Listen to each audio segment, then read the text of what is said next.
Well, hello, everyone. Thank you for taking the time to join us. This hopefully not too long webinar is about cybersecurity CTFs and the power of competition in building attack-ready humans.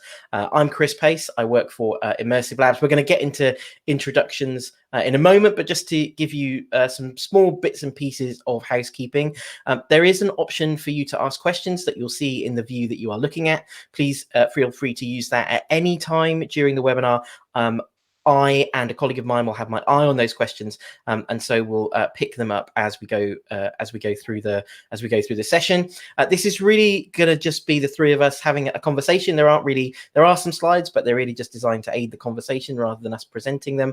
And in the second part of the talk, Kev is going to give a brief demonstration of some of the ways that Immersive Labs helps organizations in running cybersecurity events and CTF style events. So with all that said, I'm going to share my screen, which means that the three of us will, you'll be very disappointed to know, disappear. It's sad, you can't see our faces anymore. I've got, because as I said, I have got some slides. A little bit about Immersive Labs from the outset. Immersive Labs, as an organization, is focused on human cyber readiness. We believe that every human in every business should stand prepared for every cyber threat, and some of the things that we're going to talk about this afternoon talk directly to that mission, and you're also going to see some of that in action inside our platform as well. So to introduce the three of us, I'm your host, Chris Pace. I work here at Immersive Labs in product marketing as a technology advocate, and perhaps I can ask the two of you to introduce yourselves. Kev, do you want to talk about what you do here at Immersive Labs? So I'm Kev, the Director of Cyber Threat Research at Immersive Labs, and most of my work is looking for emerging threats and looking at the interesting things and building some practical labs around that. But I will also work closely with the team building some of our more traditional CTF and challenge-based labs, which is what we're going to be talking about today. And Max, what do you do? What do you do here? So yeah, I'm cyber officer here. So I head up the strategic kind of content side of things. So what content we're going to build next and why. So looking at industry and then feeding that back into what labs we're going to write from a strategic perspective. The three of us are also regulars on Immersive Labs' Cyber Humanity podcast, which I've plugged very briefly at the bottom there. You can find it in the resources section of Immersive Labs, or you can find us on your favorite podcast app. Well, that's enough of the introductions and the plugs. Let's start by talking about what actually is a CTF. Now, I suppose if you had to grade us from like least geeky technical to most geeky technical, Kev is definitely like basically an android, and then it's Max, and then it's me. So obviously I don't know much about CTFs generally. I have played a little bit of Counter-Strike, and I once did orienteering at school where I think we did do I want to say that we did a capture the flag. So what is let's go right back to the beginning. What is the concept of a capture the flag, either of you?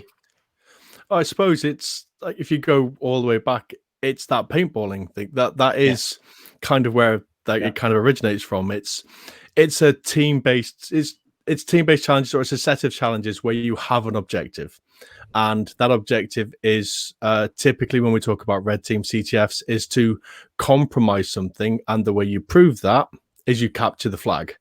So it does harken back to that same kind of military analogy, or that paintball analogy. Yeah, I remember getting shot a lot trying to go for the flag. There's lots of painful memories of a real capture the flag. There's not an element of clearly there's an element of strategy in something like a paintball or an airsoft, like CTF style thing. But I think in the way that capture the flags have become almost like events or exercises or almost like a team sport in some ways, and now that can kind of be applied to almost anything. Like the other example that's here is from a different kind of game, obviously, where you earn points. So you're basically competing, two teams competing against one another, and this whole red on blue thing is obviously, I'm guessing, is where that has come from. Has it? Isn't red and blue like a military thing as well? Yes. Red and blue is a military thing. I think like there's a couple of elements. So when you're talking about team-based stuff, then yes, but it's also just about gaining proof. So when you capture a flag, if you've gone in, when we talk about it in a cyber perspective, if you've compromised a server, you've gone in, you've captured a piece of information that only exists on there, and when you bring that back, you've proven that you've done it. In the same way that in paintball, you've proven you've beaten the enemy by going in and capture, like physically removing that flag. It's the same concept, but virtually. You've got that virtual flag that you've extracted. Okay, let's move on to talking a little bit about them in the context of cyber. And while we're talking through this, I'm also going to share a poll with our viewers to ask them whether they've ever taken part in a CTF, or in fact whether you know what a CTF even is. So I've shared that poll. That poll is running. Feel free to go ahead and vote, and we'll have a little chat about the results of that in a second. But essentially what we're saying is that this idea of a capture the flag as a game, either in a computer game or in real life, has now kind of translated into the world of cyber. So why are CTFs so popular in cybersecurity particularly? It's some of it's definitely driven by like an ego thing. Like I think it's fair to say that if you're in the InfoSec community, we're pretty proud of the skills that we acquire, and we're not ashamed to say so. And CTFs provide a really good platform, especially when you're talking about more traditional public CTFs. It's a way for me to come in to demonstrate a set of skills by solving one of these challenges, by capturing the flags, exploiting the system. And they usually come with a degree of gamification, whether that's like just something as simple as a leaderboard, or whether there's a more complex points and strategy behind it. But it's a place where I can come together with a group of peers, a group of like-minded people, and I can challenge myself against the challenges there, but I can also challenge myself against my peers and see if I can beat them or if they can beat me. So it provides that collaborative environment as well. Okay, so the other thing that I wanted to ask, because I know that there is the red team, blue team thing comes up again in the context of these. There's a lot of competitions that are out there, and perhaps Kevin, in a minute you can chat a bit about what CTF time is and the kinds of competitions that are in there. But it feels like when I hear people talk about these CTFs, they are mostly red team, aren't they? They are mostly like go and break a thing and get, capture that thing, and so therefore get points. Is that mostly what they are? Yeah, it has changed in the last couple of years, but it is still significantly red team heavy. And I think that's because there is a view in the InfoSec world that like red teaming, like pen testing, exploitation is the somewhat sexier side of cybersecurity, and defending blue teaming is, well, it's just monitoring a sim, right? That's boring stuff. Like, why would you be interested in that? So there are a lot of organizations who are running CTFs like Splunk to try and drive that you can still have a fun and engaging time doing some defensive stuff, but it is predominantly a red team, although we are starting to see more of the blue team creeping in. And we're going to talk in a bit about how businesses approach this. But at the moment, I feel like what you're describing is pretty much like it's kind of a community-led thing. So it's less to do with organizations or businesses looking at how they can do these kind of things to to drive up cyber skills, and it's more to do with the community doing this stuff as a way of individuals gathering skills, right?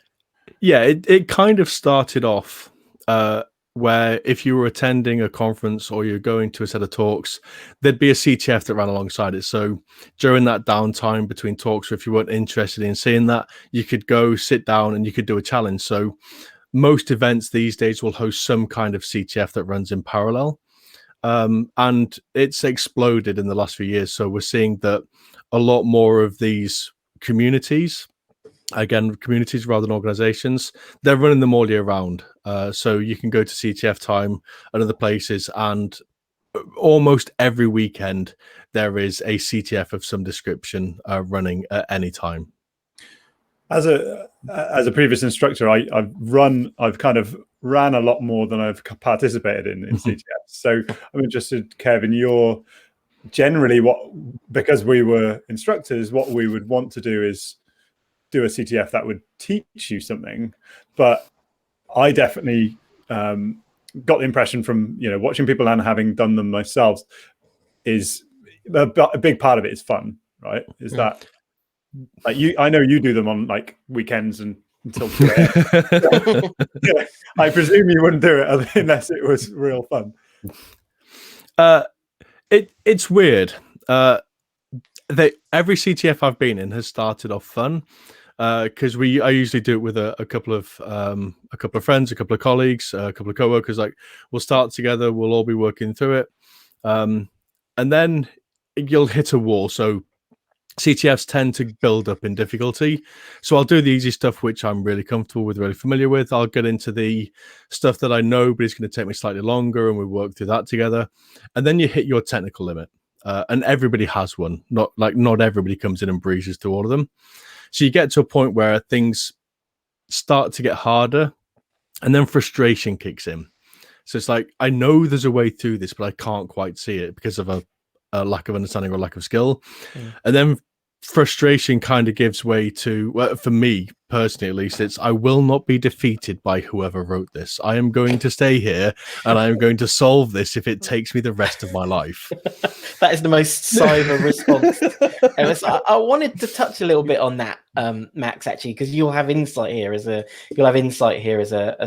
having been a trainer in the past. We obviously there is a and I'll just share the poll. The audience have responded, and interestingly, 60% of our viewers here have done CTF. So hopefully this will resonate with them. But there is a sort of mindset, amongst individuals who are interested in this kind of stuff and who have a hacking mindset. There is that kind of, we've talked about it in the past, that sort of break fix mentality, which I suppose things like CTFs sort of play directly into the hands of, don't they? Yeah, I think as Kev just said, and the reason it was an object lesson. Yeah, I mean, the reason Kev's good at his job and he's got where he is the kind of perseverance side of things. And I think that is, I've seen that across, particularly in cyber, more than any other job that I've been in. Cyber people, the perseverance is basically you never give up. And that's very similar for hackers, right? That the reason they're winning is they don't give up. If they gave up at the first hurdle, then we wouldn't have, there wouldn't be an industry.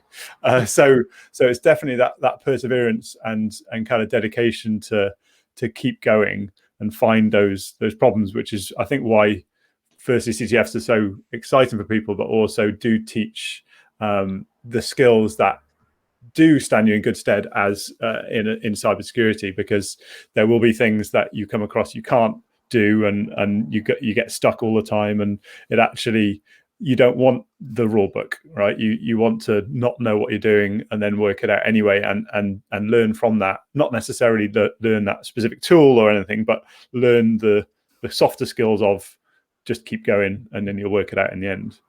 It's exactly that. So there's a lot of, I've done a lot of CTFs, and you get to a point where you start to see like the same things, the same techniques, the same styles.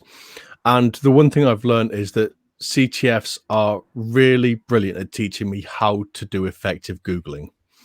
But which is a really interesting point. So like I said, nobody can know all these things, and a big part of the CTFs is they're blind. You get zero guidance, zero help. You have to figure it out. And a big part of that is by taking a small piece of information, extrapolating that, and then applying the methodology. And to do that, you have to be able to do the research, to pull in all those disparate pieces of information. So this is a specific version of a library, and I can see somebody saying something here. And if I tie that together with the way the developer has implemented this, and I can see there's some flaw in that logic, and it's about researching all those pieces and tying them together, rather than is learning how to use Mmap or learning how to, you'll get them through the doing, but the entire CTF experience really teaches you like that methodological that approach. I think you were looking for. I think you were looking for methodical. Thank you. The methodical approach to the solving the challenge, and I think that's one of the biggest takeaways for me personally, at least. Someone has asked a question: Is it hard to get a job in cyber if you have other hobbies and don't put all of your time into hacking? Kev's not the person to ask this. Kev's not the person to ask this question. He does watch some Star Trek, like if that helps you. Some Star Trek, yes. Another person has also asked about, like, wouldn't something like the flag being hidden somewhere and looking to detect it, almost like a place and hide the flag, wouldn't that be more of a real life experience than perhaps a traditional approach to capture the flag, which is kind of like where you have to go through gates? But I'm guessing, Kev, you can explain to us, to maybe give us a bit of a flavor of some of the different types. They're not all the same, are they? They're not all the same, and we'll actually talk about this in a bit more detail when we get to the demo phase at the end. But broadly speaking, there are a couple of different types of CTFs. So you've got we've got what we call the boot to root style, which you can see from places like VulnHub, where they release a downloadable ISO. Like, you just spin up in virtual machine, and then you just go and you've got to get yourself from from zero access to user access, then from user to root access or system access, and that's a more traditional boot to root style. You've got Jeopardy style, which is probably the most common form of public CTF, where you have a scoreboard that's broken down into several different sections. So you'll have web app testing, some small forensics pieces, some binary exploitation, and then each of those are really small independent challenges, and each one has a difficulty, so you'll earn points through doing lots of small challenges. And then you'll have things like King of the Hill, and that's closer to what that question is looking at. And the idea is, there's a machine, and there's maybe 100 ways into that machine. So I find a way in, I exploit a method, and I put my name in a file. I now own that box. Now I have to try and stop other people getting in, and at the same time they're all trying to get in. And if somebody else gets in, they replace my name with their name.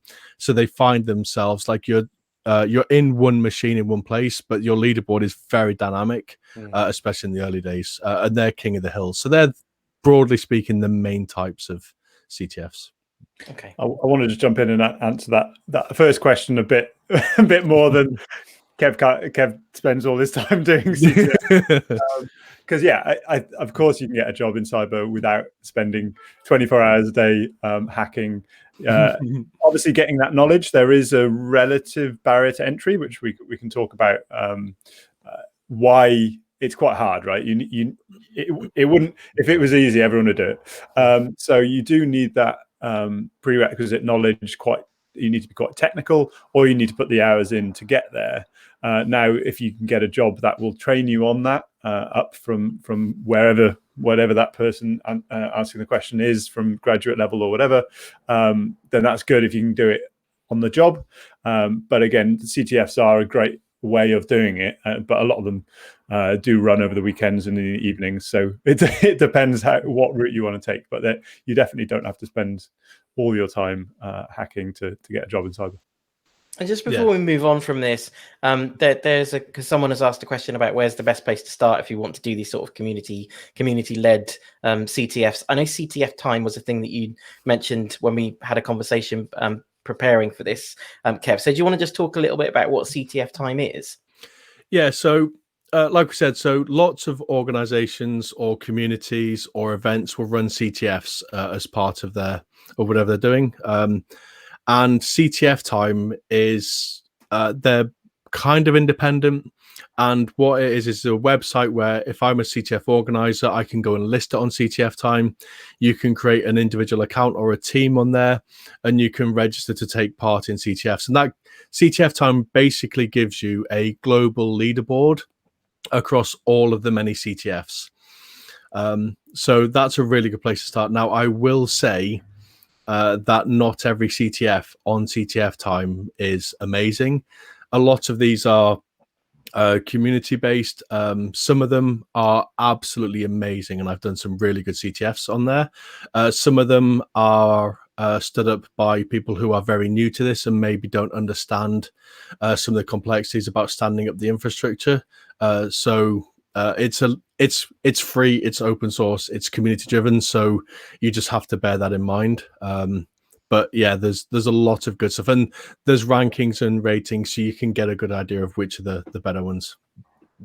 So I think we've got a good flavour of, Mr. Slide. I think we've got a good flavour of the kind of community-driven, the origins of CTF, and perhaps how, individuals who are part of the community or friends and colleagues who are doing this stuff perhaps outside of their work time, or they do it as a hobby. But what's the difference in how, perhaps businesses would think about approaching something like doing a CTF event or running a challenge of some kind? How does that differ? So one thing I would definitely add in here is that if you look at the pictures that I've shared here, one is Splunk's Boss the Sock, which is obviously very much focused on blue teams and focused on using Splunk. You won't be surprised to know. And then obviously IBM have a kind of doing different kinds of exercising that are much more focused on the kinds of decisions that you make during incident management and incident response. These are things that feel much more pertinent to businesses, but it feels like, Max, those are actually quite hard things to like make happen, right? That's quite you could send a team off to Boss the Sock, I suppose, but running your own competition, or doing that kind of stuff inside an organization feels like it would be quite challenging. Yeah, I mean, it takes quite a lot of time, expense, if that is time, I suppose, for your employees to set this stuff up. There are companies that do this all the time, and they spend a lot of time and money setting them up. So for a company, depending on the size of the company, if you're just doing it for internal, it's a lot of lost money for something that the boss might just consider as a bit of fun. So that is a big barrier to entry, even for the big companies, and obviously for smaller companies, unlikely to be able to put time out for people to, because to build this infrastructure, to build something that's realistic and will actually be useful for a business, can take a lot of time and money. And what in your mind do you think are the things that make running an exercise like this useful to a business? You can probably give examples. We've got customers who've done this stuff in the past that you've been involved in facilitating. Why have they done them? What do they think is a good reason for doing one? Yeah, well, so a few of them do it because it's fun. Like we've had a few customers who run events through us, specifically to kind of they do a yearly hackathon, say, and I think it was the one I'm thinking about is on a Saturday, and everyone comes in. They don't get paid for it. They just come in off their own back and have lots of fun, and they get pizzas, and so it's a kind of a group exercise to get have lots of fun, but also upskill at the same time. So that organization definitely thought of it as it's a kind of hearts and minds thing, as well as generating extra skills for people depending on what they're doing. Yeah, so there's the team building element as well as the skills element, I guess, and obviously the benefit for them, without wishing to be too salesy about it, is that obviously they have immersive labs, and so they have a ton of content at their fingertips that they can just deploy. That means they don't have to worry about the infrastructure, and I suppose that's sort of lowers the barrier for businesses being able to do it. Yeah, and yeah, like you said, without being too salesy, but this is the very reason I kind of joined Immersive and saw, the amount of time as an instructor I spent setting up virtual networks and virtual machines, and it breaks, and then it doesn't go right, or someone hacks it, and then there was just there's so much stuff there, and you've obviously got your full-time job as well. That just to do this stuff was really difficult, and you tend to be like, oh, let's just redo the one we did last year and then change a few tokens or something. So from a user, it's not great either, and that's the exciting stuff about doing it in the cloud, that you can spin it up and you can do new ones, and all that takes away all that overhead. And so another question I just want to pick up from the audience at this point, because it seems a good moment. Kev, is probably a good one for you to answer. And the person says, don't you have the feeling that many CTFs have challenges that are simply crazy, unrealistic puzzles, often nothing to do with the sorts of tasks you'd actually face in real life? That sounds like a person who got stuck and wasn't prepared to spend the rest of their life getting over where they got stuck. But is that a valid point? Maybe you've been kinder than this person, but is that a valid point? I'm sad to say it is very, very valid. And like I said, that's why I was saying, like, with CTF time, you're going to find there are some good ones and there are some poor ones. And I think this comes down to there are so many CTFs in the world, and everybody's building on top of themselves. So what you end up with is you get into a place where if you're doing this part-time, you don't have the ability to create something new. So instead of creating a realistic challenge, it's like, how can I increase the difficulty? I know I'll put something obscure in there. And I have come up against CTFs where it's very much more of a, can I guess how the author put this together rather than how it should be solved in a real world. And that's a big part of what businesses are doing with their when you see a business put something together, when you see the stuff that we've put together, there's a big difference in making sure that trying to stay true to the real world while still taking some artistic license is a much better learning experience, because you're still going to hit those barriers of technical limit. You're still going to have to push yourself through them, but you're not fighting how did I put that together. You're fighting okay, let's figure out what the flaw is, rather than what have I done to trick you to artificially increase the difficulty. Yeah, of course. That increasing of the difficulty is because for the person, I guess, building the CTF, that is the ultimate aim for them. Whereas for a business, the ultimate aim for them is, have we done something that has engaged people with either improving their skills in a particular area, or filling a gap that we have in knowledge that would be a challenge for us, if we faced an attack, or filling gaps that might be there when we're going through red teaming or whatever. It feels like the goals for a business are much more clearly defined than the ones for a competition, just for the sake of a competition. And I suppose that's really the big difference. It's a very fine line, because sometimes having 5 different crypto pieces chained together where you've got to extract the key from some random file that exists somewhere in the world, like, sometimes going through that experience, you can pick up some skills along the way, but it's a very difficult thing for an author to get right, and it is unfortunate that a lot of the time they get it right. Not all the time. There are some really good CTFs out there, but that's one of the things that when we put these together, we pay a lot of attention on making sure that it's defeat the vulnerability rather than defeat the author. I know, Kev, we've had these discussions quite a lot, because what we try and do is make it as realistic as possible to a something you'll do in a job in cybersecurity. But we have also had those discussions where sometimes you want to suspend belief a bit to make it more fun or a bit more interesting, especially when we talk about our challenge labs, which are specifically for that, for a bit more. It's not necessarily about upskilling you, but it's a bit more fun, and you want to engage a user in a way that we do with CTFs. And I know we've had that discussion where, we want to be realistic for certain parts of our labs, but then sometimes you do just want to suspend belief and to make it exciting as well, or more interesting. I feel like we're getting towards wanting to see what this actually looks like. And also, interestingly, one of the viewers again has asked a question that I think talks directly to what you're about to talk about, Kev. So basically, is there any work at Immersive Labs or elsewhere to close the typical gap between red and blue team exercises and CTFs? There doesn't seem to be anything bridging the gap between individual skills and proper kind of competence in the face of a threat, or monitoring, or security controls, or whatever it is. I think that's a great question, and I have a feeling, Kev, that you're about to answer it with the demo and the lab. So at this point, I'm gonna hand over to you. You'll momentarily see our faces while Kev shares his screen. We are still here. We've all still got our clothes on. Fortunately, yes. So I'm these, so what I'm going to go through today is just a couple of examples of some of the CTFs that we've built. Some of them are CTFs, some of them are a slightly different concept.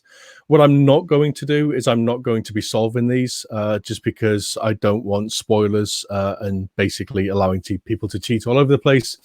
But I'm going to talk about like what the kind of skills like and just give you an example of what they look like. So this is the Immersive Labs platform if you haven't seen it. And what I'm going to do is I'm just going to skip straight into our challenges and scenario sections. So we've got plenty of challenges. Here I'm just going to focus on a couple of examples. I'm going to start off with our Boot to Root series. And this is going to feel more like a traditional CTF. So in here, we've got a collection of labs. Each of these has a difficulty level assigned to it, and each difficulty has a set number of points. So we can see starting at the top with Foundation, it's worth 100 points, moving all the way down to Get-Some, one of our incredibly difficult labs. And you'll see you'll be rewarded with 1,000 points for that. What I'm going to do is I'm just going to jump somewhere into the middle. So in a traditional boot to root style, we're not going to give you much in the way of information. A big part of the CTF process is that discovery phase. So when we talk about traditional boot to roots, there's a couple of different phases. You start off with the discovery phase. So what is my target? What's running on it? What kind of services are exposed?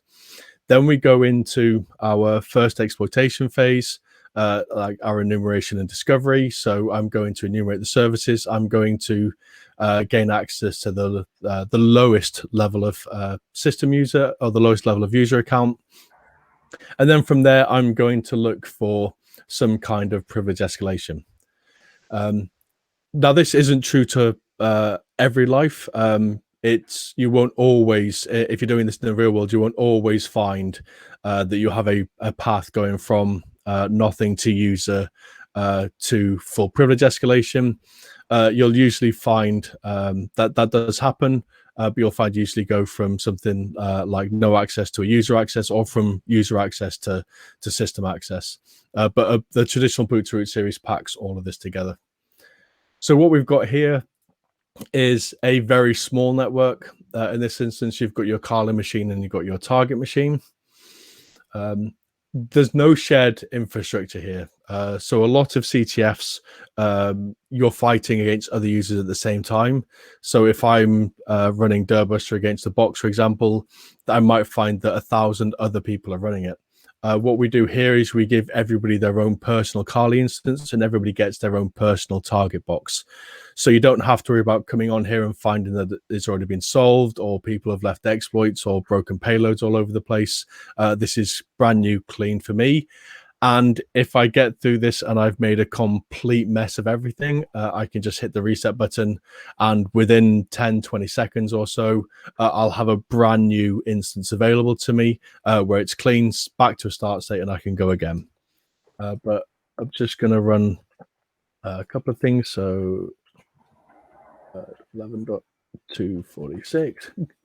So I can run mmap, nice quick response because it's a really small network. I can see there's a couple of things open. So I'm just going to jump into my browser, go over to here. So 10.102.11.10.102. This is where Kev forgets how to type. It's like you can't do it when people are watching. Yeah. And one of the things, we briefly spoke about this, is we've taken a lot of effort to make these things appear as realistic as possible. So we don't have lots of lorem ipsum floating around. We don't have templates from like free templates. Like, we take the time to build something so it looks realistic, and everything, including all the flows, are kind of the same. So here I can see this. If I try to log in, obviously that's not going to work. So I can run something like the B against the target 102.11. 246. So I can leave that going. I can see it's picking some things up at the same time. I can fire up burp. So again, this is a full Kali environment that we've given to you with all of the bells and whistles. So everything you'd expect to be able to do, you can do it for you in here. There's no internet access, so you can't bring your own tools into it, but we've set everything so you have everything you need. And then from here, like I said, I can start burp, and I can start to work my way through this. We have a set of tasks that will give you a general set of instructions. So you need to exploit the system to gain user level, read this flag file, which is your traditional capture the flag, gain system access, and then read the root flag. So these are your more traditional boot to root CTFs. And I'm not going to go too much more into that. So I'm just going to come out of that lab. And in this set, like I said, we've got a full range of things, and we don't just use, we don't just build our own things. So it's not all just about exploiting some well-known CV or some well-known vulnerability. When you start getting in down here, so for things like White Rabbit and Gitsum, there's no exploitation, there's no CVE, there's nothing for you to run Metasploit against and get the quick win. These are configuration mistakes that developers have made, and we try to base everything on things we've seen in the real world. So maybe it's an S3 bucket that's been over permissioned, or it's a GitLab that exposes too much sensitive information. Maybe there's something in the Git history. So it's not just about exploiting something, it's about taking those real world scenarios that we've all seen and then allowing people to run through those same kind of things. So that's the boot to root. Switching gears, we can then just go back to my challenges. We can then take it out of the red team and into the blue team. So in here, we've got a collection of blue team challenges, and we're always adding to these. But in these instances, we've taken, again, real world scenarios, real pieces of malware, real exploits, and we're exposing you to all the defensive tools that you'd expect to find in them. And again, a wide range in difficulty. So the first one, I'm just going to load this one really quick while we start. So some of those early labs, we give you something like a simple PCAP file that's got some malicious HTTP traffic, and you just need to demonstrate some skill with Wireshark, go through and extract some of those packets. And in these instances, we do give you a bit more guidance, because red team CTFs, they're very the same. It's break the user, break system. With a blue team, there's usually a more targeted objective to the thing you're trying to achieve. This lab is going to take about 2 minutes to load, because what I'm doing here is I'm starting a Windows environment. And in this Windows environment, we've given you a malware analysis challenge. So this is a real piece of malware. We got it. It's been used in the wild. It's been used by script kiddies. It's been used by nation states. It's been well reported by all of the major threat intel providers. It's a real piece of malware. While we're waiting for the lab to load, then there's quite a lot of questions and comments that we can pick up on here, just to fill a bit of this time. So, first of all, a person making a comment saying, my first couple of CTFs, I entered solo, but then I ended up reaching almost the end of my capability, hitting those roadblocks where my knowledge and experience wasn't there, and actually having a team was a really big part of being able to get past those skill gaps so that you'd be able to do more next time. How does that work usually in the way that we do CTFs in immersive labs, for example? And Max, maybe you'd be best to answer this. How does the team element play out? Yeah, so I think what we found from customers is they will actually team up and go, and so you can on the labs you can see who's done the labs most recently and the first person to complete it. So what we found is people have gone across and talked to the person who's already done that lab and kind of done their own research and teamwork because they get stuck. And which is great. I think that wasn't something we necessarily designed into the system, but that's what we want is people gaining the skills, whatever way it is, and if someone's showing you how to do it, that's all good as well. Also, someone very kindly saying that Immersive Lab CTFs are by far the best they've done. They could be anybody. They could be someone on stage, but they've said it, so I've quoted them. Anyway, Kev, it looks like you've got a Windows machine, so back to you. Yeah, so like I said, so in this example, we've given you, like I said, a completely legitimate piece of malware. We've put you in a really safe environment. So you've got your Windows box with all your tools you need. And this is completely disconnected from any kind of network. So there's no danger of you accidentally infecting the internet and or your office. And in here again, so we've given you all the tools you require. So this is one of our harder labs.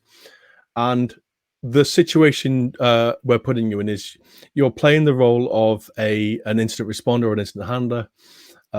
You've seen an AV alert on your network for a piece of malware on a device. You've gone and acquired that malware. You've gone over to your network team if you're fortunate to have full packet capture. And you've captured a session of traffic flowing from that machine out to the internet. And the idea behind this lab is you've got to apply some malware reverse engineering techniques. You need to analyze the binary to extract the encryption key. And once you've got that encryption key, then you can come into this PCAP. You can identify the malicious traffic, and then you can decrypt that traffic, therefore giving you an understanding of what actions were taken by the attacker on the box. And this is something, so before I joined Immersive Labs, I used to work in a cert, and this is something we used to have to do a lot. So this really brings in some real world experience, some real world tools, and some real world techniques that you're going to have to play with, because we used to have to do this kind of thing all the time. And again, it's one of those, you use something like Yara to identify the name of the tool, which we've given you in this instance. You can then go and do all the open source research. There are plenty of resources available, like malware reverse engineers, both individuals like myself and organizations like Talos and like Dell SecureWorks. They do some really good articles on how they've done some of this, so you can go and review those and then bring all those tools and techniques you read about in their blog posts and start applying them in a real world environment. And these skills 100% translate across to stuff that we used to do day to day in the blue team experience. And this is one of those ways where the blue team definitely is much more true to life than some of the red teaming is. And again, so you can see here, I've got the malware. Again, not going to go through this in too much detail. How are we doing for time? Yeah, we're okay. We're okay. Yeah. On that, Kev, I mean, you mentioned it earlier about the blue team being boring, and I know I've spoken to people in the industry and other trainers asking them, oh, what are you doing for blue team CTFs? And they're like, well, why do you want to do blue team? It's really boring, that stuff. And and from a business who's trying, our business is trying to help other businesses rather than just kind of make fun stuff. Though if we can do both, that's great. But it's strange that the industry and particularly academics that were teaching in university had that opinion of, well, why would we teach blue team? Because it's just a bit boring. Obviously, do you see that as a problem with CTFs and a problem with the skills that people are then coming through to the cyber industry, all being like, oh, I love red team, it's great. And then they're like, well, you're working for a SOC. So what do you see that? I definitely see that. So I've been in cyber for almost a couple of decades, maybe a little bit longer. And I started off as a blue teamer and I've done some red teaming skills.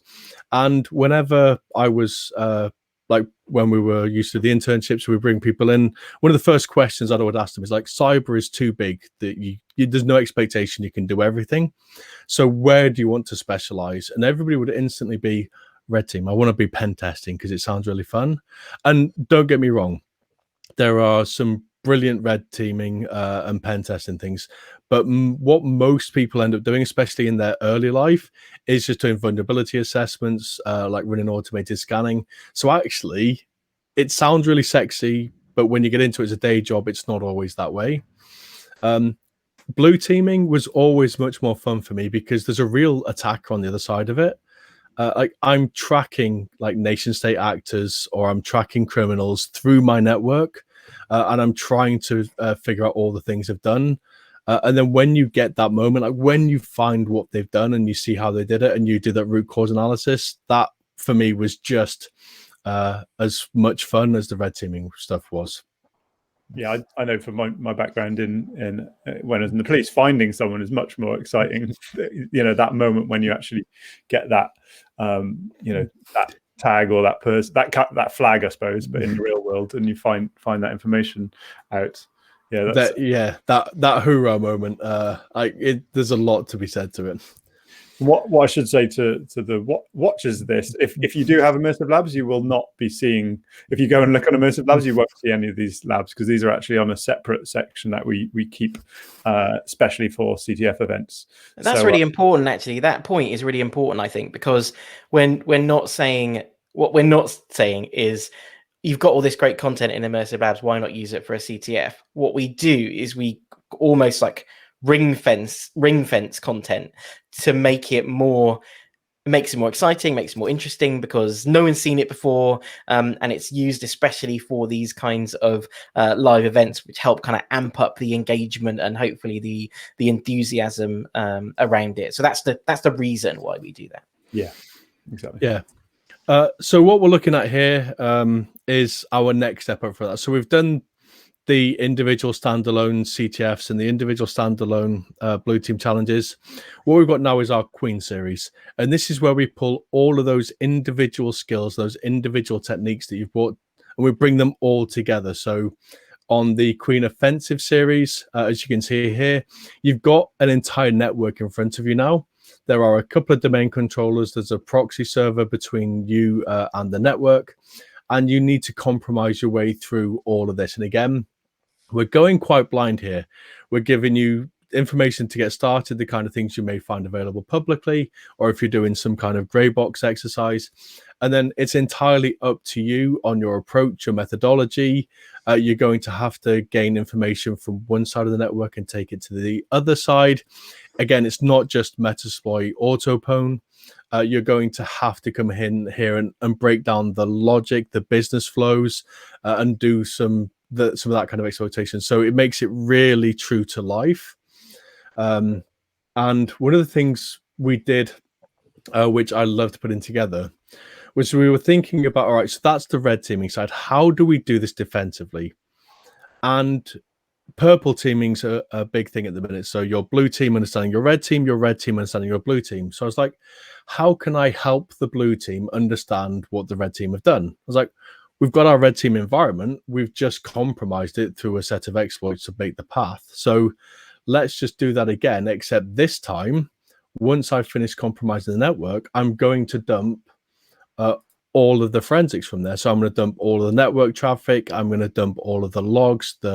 We've got max logging into a Splunk environment. So what we can do now is we can step into that exact same network, that exact same world, except this time we've got the forensics of it all.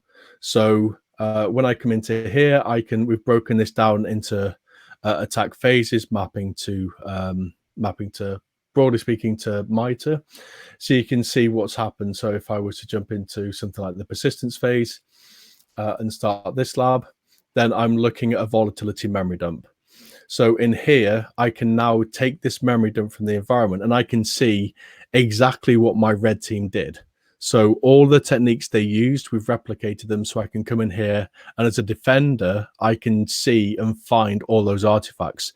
What's really nice is if I'm struggling, if I don't know, if I can't figure out how to find it, I can switch over to the red teaming series. I can find this machine, I can exploit it, and then go, I understand how I exploited it. Or I can ask somebody on the red team to go, can you just do me a favor, just show me how you exploited through that?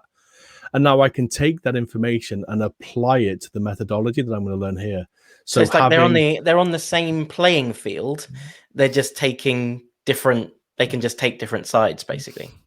Yeah, exactly that. So, and that in itself is a really powerful thing to be able to play with, to be able to like take those all those indicators that you generated when you were pen testing, and then coming here. And likewise for the red team, for a red teamer to go through this, if they go through the defensive series, they can go, oh, I just dropped Mimikatz and ran it from the desktop. It's like, well, that was instantly obvious to me in the blue team. So now you can start to develop some stronger red teaming skills and teach yourself how to evade the blue team because you understand that kind of footprint. So like, there's a lot to be said for what is broadly called purple teaming, where you understand where the red understands the blue understands the red.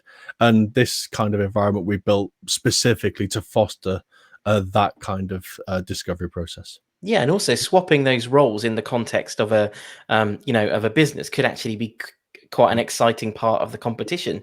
Like changing those roles around to push different ways of thinking and all that kind of stuff seems like it could be useful. Yeah, absolutely. Okay, we are getting towards the end of our time. Kev, do you feel like you've shown everything you wanted to show in your demo? I mean, I can sit here and talk for hours. I know can do a full dive into this. But I think, I mean, that shows our challenge. So obviously, those are our dedicated CTF challenges.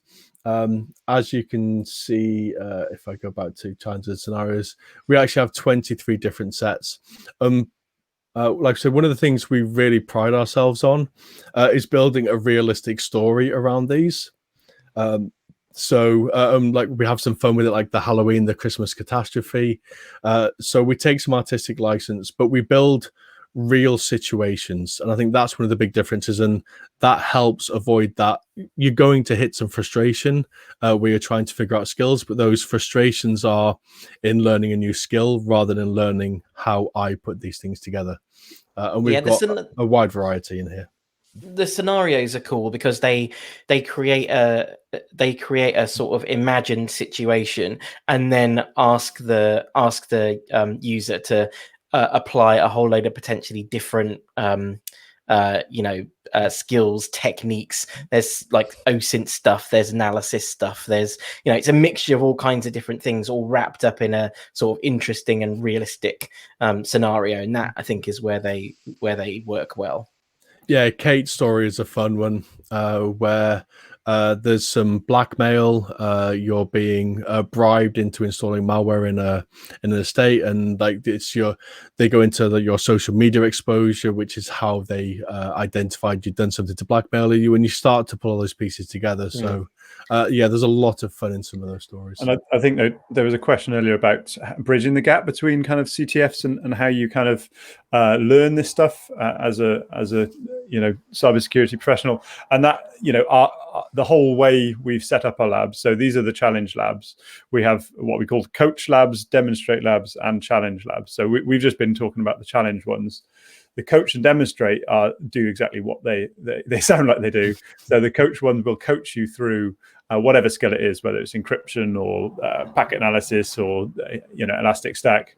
And then the demonstrate, you have to go and demonstrate that like a kind of boss level lab. And then the challenge is to kind of use it in the real environment. So that's how we are going about kind of bridging the gap between really fun CTFs that you don't know anything about and then actually stepping you through your kind of upskilling journey. All right, Kev, do you want to just give me a screen share back? And I've just got a couple of slides, one of which shows exactly what, thank you. One of it shows exactly what Max was just talking about, which is this concept of different types of what we might call, I suppose, content experiences, of which CTFs are and live events are part. But the idea is that from a business perspective, what a business is getting is the ability to equip their people with the requisite skills and expertise for them to then exercise those through things like CTF challenges and all that kind of stuff, and then evidencing. So the idea that once you've done all those things, you're able to look and understand where human capability lies. I wanted to wrap up just very briefly by highlighting two of our customers who are at one at this very moment. So in fact, they started at 3 p.m. At Santander. They have 125 players over a 24-hour period. And the reason I wanted to talk about these two is that they're doing these exercises for quite different reasons. So Santander, it's very much about team building and competition. They're gathering points. They're working together as teams to complete labs in order to get points and to win. And they're doing that over as you can see, over quite a short period of time and across different regions. I suppose it's also worth highlighting that one of the benefits of a system like ours is that it allows for the labs to be completed by different people at different times, synchronously or asynchronously, in different regions or in the same place. There's no restriction on any of that, and you can see these countries that they are running this live event across. And then HSBC is an interesting counterpoint to that because they are curating content experiences based on the security priorities of the business. So rather than just saying, what to do this because it's fun, engaging and interesting for our teams, instead they're saying we want to make sure that it's the right content in front of the right players, that is a fun exercise for them to do, whilst at the same time is building their expertise and experiences. And so I think that's just an important way to distinguish how businesses can use things like competitions, live events, CTFs as ways not just to do team building and engage their security professionals, but also how they can look to do it as well to address particular security priorities that they have. Before we wrap up, Kev or Max, actually, someone has mentioned in the questions that they've done the Arctica Shipping Company lab, and I don't know if you want to talk about what Arctica is and perhaps why it's seen as so fun.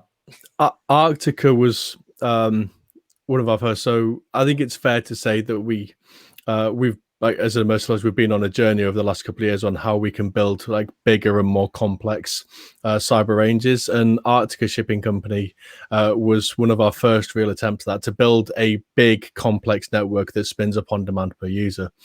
And this was a lot of fun for the team to put together. And it's got like vulnerable printers that you have to exploit. There's a collection of things. There's about 7 or 8 machines in there, I think, that all tied together. And the team that put this together, so people like Matt who put this together, they took the time to put some Easter eggs in there to make it feel real, to make it feel like it was a real environment.